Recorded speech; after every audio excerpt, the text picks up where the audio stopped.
Okay, I'll just show you how to delete a mobile from the Bluetooth audio system in this 2013 Mercedes Benz E Class. So we're on sat-nav at the moment. That's telephone there. If I go up to telephone, you see here telephone connect device.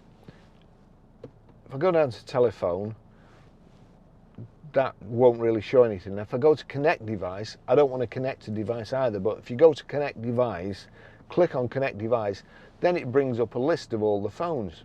Here we go, and you see there's a menu at that side. So Michael's phone there, knock the controller over to the side, click on it, click deauthorize. Do you want to deauthorize Michael's phone? Yes. Click on yes. That's it gone.